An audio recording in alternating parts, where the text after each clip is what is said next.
Qu'est-ce que je suis content de retrouver Aladdin. Ouais. Personne se souvient de ce perso, mais moi je l'aimais bien. C'était un des seuls hommes poissons que j'avais trouvé intéressant en termes de design et de personnalité quand on avait, vous voyez, fait tout le flashback à propos de Jinbei, d'Arlong et tout ça. Et je me disais, parmi les hommes poissons, il y en a quand même des hommes poissons assez charismatiques, des personnages qui mériteraient d'être développés. Pas forcément d'être développés, ils ont déjà été pas mal développés, mais Jinbei, Arlong, Fisher Tiger, des mecs assez intéressants. Et on a eu toute la clique, la ligue des clowns là qu'on a aperçu avec Odie Jones et tout Bastring. Oh, c'était un petit peu dommage ça, parce que ça les tournait un petit peu en ridicule, mais l'ancien équipage des hommes poissons, ils avaient la classe. Je suis content de les retrouver. Salut à tous les amis, on se retrouve pour la review du chapitre 826 du quoi de One Piece, pourquoi je dis de One Piece. N'importe quoi. Oui donc désolé d'ailleurs avant de commencer pour ce retard. Les amis, déjà je vous expliquais en fait, je suis en fin de semestre, j'ai les contrôles de fin de semestre, j'ai les partiels qui vont arriver, bon c'est beaucoup de choses à faire. Mais ça ne veut pas dire que voilà, je vais m'arrêter de faire des reviews. Par contre ouais, malheureusement je l'ai fait un peu tard et voilà, donc j'en suis désolé, donc veuillez m'excuser pour ça. Donc, en ce qui concerne ce chapitre, alors j'ai parlé d'Aladdin en introduction, mais évidemment que c'est les Vinsmoke le plus intéressant. Alors, le chapitre est intéressant, je vous fais remarquer un petit truc, ce n'est que les Vinsmoke. Évidemment, il y a un petit truc à la fin sur Jinbei, mais c'est vraiment un petit détail cliffhanger, quoi. Alors que tout le chapitre est dédié à un seul thème, les Vinsmoke. C'est intéressant, on a l'impression que Oda nous dit, regarde, vas-y, intéresse-toi à ça, voilà, ça c'est un sujet qui va te tenir à cœur à mon avis dans les arcs à venir, donc voilà, je te sers sur un plateau ce qui servira de matière au nouvel arc, les Vinsmoke. Et on voit que les Vinsmoke ne seront pas uniquement en relation avec la Tea Party, puisque on sait qu'ils seront également en relation avec la rêverie. Donc, ce qui me fait penser que les Vinsmoke, on va les retrouver à peu près partout, parce que regardez, quelles sont les différentes intrigues qu'on va vraiment attaquer là. On va attaquer la Tea Party, Big Mom. On va attaquer la rêverie avec les révolutionnaires. Parce que oui, les révolutionnaires, la politique, tout ça, bon, c'est un petit peu lié.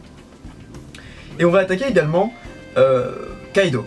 Alors Kaido c'est bien la seule intrigue où je ne vois pas vraiment le rôle que pourrait jouer les Vinsmoke, mais on sait pas encore.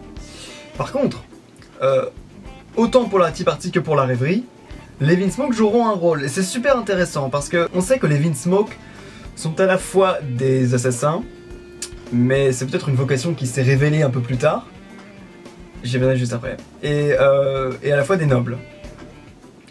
Donc, déjà ça donne confirmation un petit peu aux théories qui avaient été faites il y a très longtemps sur le passé de Sanji, hein, parce que je vous le rappelle, hein, il y a des théoriciens américains qui avaient déjà trouvé il y a très longtemps des indices comme quoi Sanji aurait été un ancien noble de fait de son comportement, hein, voilà, qui est très très bien élevé, ça pouvait vraiment faire penser à une éducation un peu de noble. Mais aussi le fait qu'il soit aussi attaché à une famille d'assassins, franchement ça le fait parce que, je veux dire, c'était cohérent dans le sens que c'est un petit peu, Sanji est habitué à des techniques un peu, voilà, homme de l'ombre, si vous voulez. Donc ça c'est cool. Les Vinsmoke, la vraie information qu'on a eue dans ce chapitre, c'est que c'était confirmation des nobles qui étaient les dirigeants de North Blue. De North Blue, hein. Genre les mecs, ils dirigeaient North Blue. Mais ensuite on nous dit que c'était une nation sans terre. Alors non, on nous dit que c'est une nation sans terre. C'est pas très clair dans la révélation des informations, parce qu'on ne sait pas si c'était avant ils régnaient sur North Blue, ils avaient un point d'ancrage avec un royaume et ensuite des vassaux, et que ensuite ils ont perdu ça et qu'ils sont, du coup j'y viens, peut-être devenus des assassins parce que ils avaient gardé un certain réseau, mais peut-être qu'ils ont subi une révolution et que du coup, ils ont été obligés de se reconvertir dans un certain autre domaine. Et du coup, ça pouvait être aussi autre chose, c'est-à-dire que depuis le début, Germa 66 fonctionne comme une organisation de l'ombre qui contrôlait North Blue. Après, le fait que ce sont des nobles montre qu'ils ont un visage public. Donc, et ça me fait penser donc justement à l'aspect rêverie, c'est-à-dire on va les voir à la rêverie. Et justement, Papa Vinsmoke, est-ce que ce ne serait pas Et donc ça corroborerait également l'idée que ce sont des, il y a des références entre voilà, les nazis et les Vinsmoke, parce que il y a cette espèce de mec avec le képi, la petite moustache, ça qui fait vraiment penser, avec l'uniforme qui ressemble un peu à celui de Shiryu, qui fait beaucoup penser quand même au SS, aux nazis, tout ça. Bon, donc c'est à prendre avec des pincettes, hein, bien sûr. Mais jusqu'à présent, on a eu pas mal de références quand même aux nazis, autant de références qu'à la France, du moins. Et donc ça c'est intéressant, d'autant plus que quand tu regardes leur bateau au Vinsmoke, parce qu'il faut regarder aussi les détails visuels, il y a des tours très européennes, des châteaux très européens.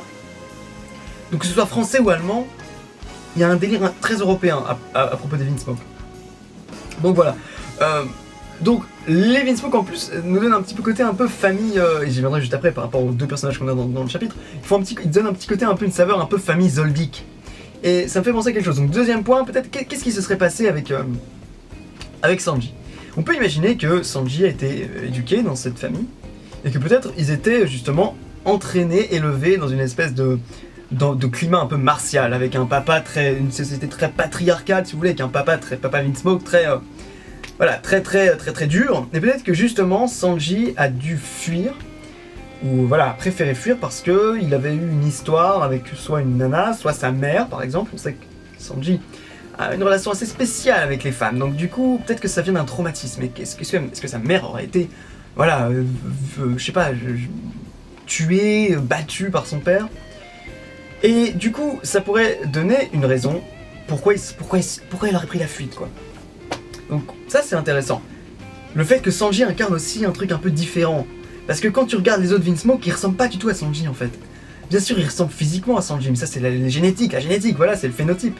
Mais quand vous regardez leurs vêtements, quand vous regardez leur façon de se comporter, bon, pour Reiju ça va. Mais ils sont pas du tout dans le même délire. Ils sont beaucoup plus expressifs.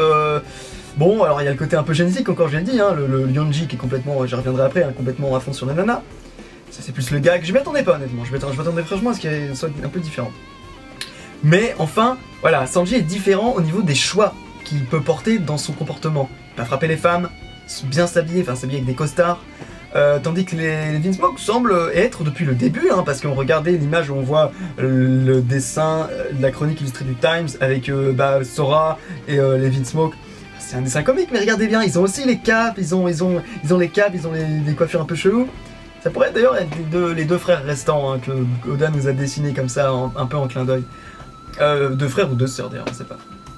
Et d'ailleurs il y a un gros bonhomme au-dessus d'eux dans le chapitre 823 il me semble, non 825, où on voit un gros mec au-dessus, ça pourrait être Papa Vinsmoke. Mais il ressemble pas à celui que j'ai potentiellement élu comme étant Papa Vinsmoke dans le chapitre 823.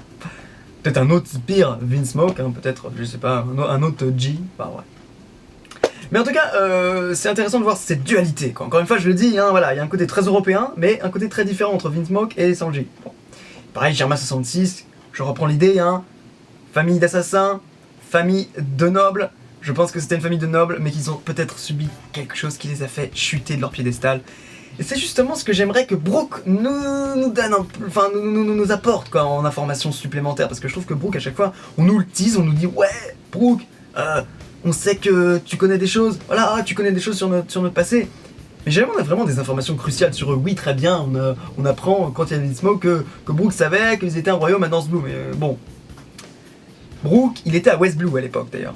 Enfin, il vient de West Blue, il était capitaine d'un royaume, capitaine des gardes d'un royaume de West Blue. Alors après, est-ce que ça peut être un rapport? Est-ce qu'il les aurait rencontrés dans une rêverie? Ça pourrait être ça. Imaginez, il est le capitaine des gardes d'un royaume de West Blue, il les rencontre dans une rêverie. Ça pourrait être ça, hein. Bon, donc voilà. Alors ensuite, maintenant, passons un petit peu en détail sur ce qu'on a pu voir de Zero, Mister Zero, Miss Zero et Mister Four. C'est un peu ça, hein, finalement, ça reprend un peu les différentes strates, les différents titres qu'on peut retrouver dans les organisations secrètes. Donc on a Yonji, le frère, donc du coup, le quatrième, après San, 3, Yon, 4, donc Yonji, le frère cadet, frère Benjamin. Et on voit que alors le mec est similaire au niveau du gag, il aime les femmes, mais que physiquement d'ailleurs je trouve il ressemble vraiment à Zoro, hein. Techniquement il a vraiment la mâchoire de Zoro.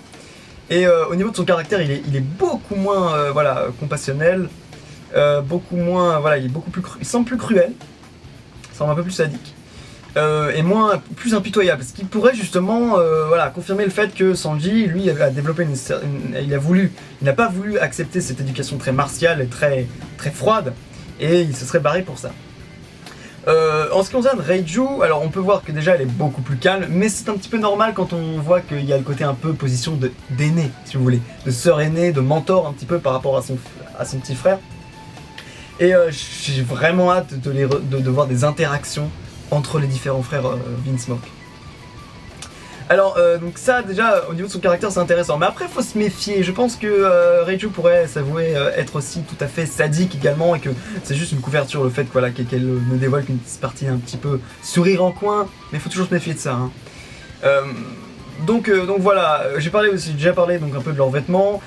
Un truc intéressant c'est qu'on voit que grâce à leur intervention dans le chapitre, on voit que les Vinsmoke sont une organisation assez portée basée sur la technologie.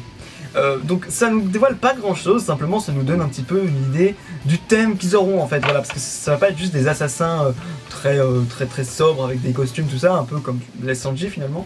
Mais Sanji est pas un assassin, mais vous voyez au niveau de son costume. Mais en fait beaucoup plus des personnages hauts en couleurs qui vont mon avis vont porter des couleurs qu'ils portent dans leur surnom.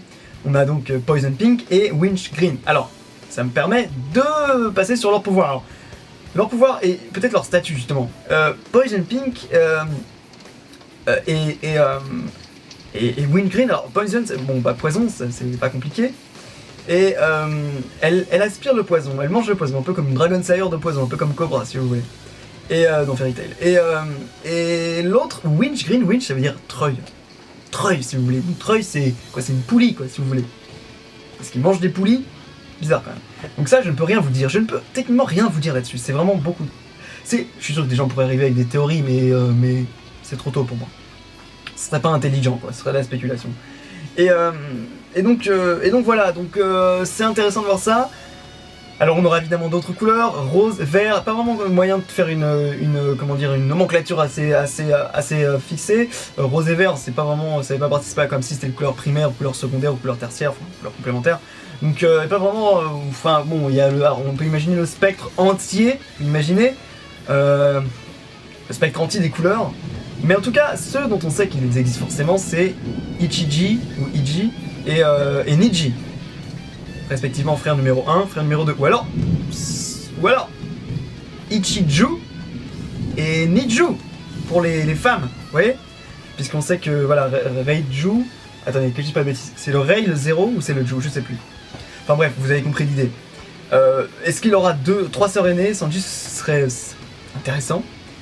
Ou 2 frères, ou une autre sœur et une autre frère. Enfin, on peut rien imaginer là-bas. Fait attaquer par une mouche géante. N'importe quoi. Donc voilà. Je pense que c'est à peu près tout ce qu'on peut dire là-dessus à propos des Vinsmoke. Et je pense qu'il faut vraiment se méfier de leur caractère qui semble être assez trompeur. Enfin, surtout pour Reiju. Yonji, on a bien vu le côté un peu sadique. Donc en ce qui concerne maintenant, dernier point, c'est Aladdin et Jinbei. Alors Jinbei, voilà, moi j'avais dit qu'il rentrerait jamais dans l'équipage, que c'était simplement une sorte de quête, de fausse quête, enfin pas de fausse quête, mais d'objectifs qui ne seraient jamais atteints. Et c'est souvent le cas, parfois dans des personnages qui incarnent un peu des vieux personnages. Et justement, ça jurerait un peu avec tous les jeunes premiers qui constituent l'équipage des Mugiwara, à part peut-être Brook. Mais justement, moi Jinbei, j'ai du mal. Pourtant j'adore le perso, hein, mais je le vois pas vraiment dedans, quoi. Et en ce qui concerne Aladdin, alors j'avais dit que j'adorais ce perso, oui c'est vrai, j'aime bien ce personnage, je suis content de le revoir. Mais je me dis quelque chose, si Aladdin est dans les parages, et qu'en plus on sait qu'il y a Bois d'Atsumi avec Jinbei, ils vont pas quitter Jinbei. Donc je pense que Jinbei va rassembler des hommes poissons pour constituer un équipage allié de Luffy, mais certainement pas intégrer l'équipage, vous voyez ce que je veux dire? Donc voilà, c'est à peu près tout ce que je dirais sur Jinbei. On sait aussi, on sait qu'il rapporte un poneglyph à notre ami Robin. D'ailleurs du coup Robin elle est pas avec Luffy, donc bon, on aura sans doute les réponses sur les poneglyphs, de toute manière on les aura bien plus tard, donc bon. Voilà, on sait qu'il apporte un poneglyph, voilà, c'est tout, ça on sait depuis des années. Enfin, peut-être pas des années, mais des mois. Voilà. Donc c'est tout ce que je dirais sur le chapitre les amis. Dites-moi ce que vous avez pensé dans les commentaires, et voilà, dites-moi ce que vous avez pensé, tiens. Pour vous, qui ça pourrait être le Papa Vinsmoke? Est-ce qu'on aurait pu déjà l'avoir vu?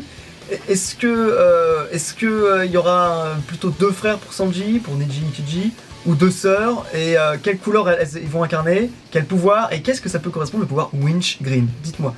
Et peut-être que je me suis trompé sur la traduction de Winch, puisqu'il y a autre chose que Treuil. Mais enfin bon, dites-moi, voilà, échangeons un petit peu. Et encore une fois, désolé pour le retard, et donc il me reste plus qu'à vous dire ciao les amis.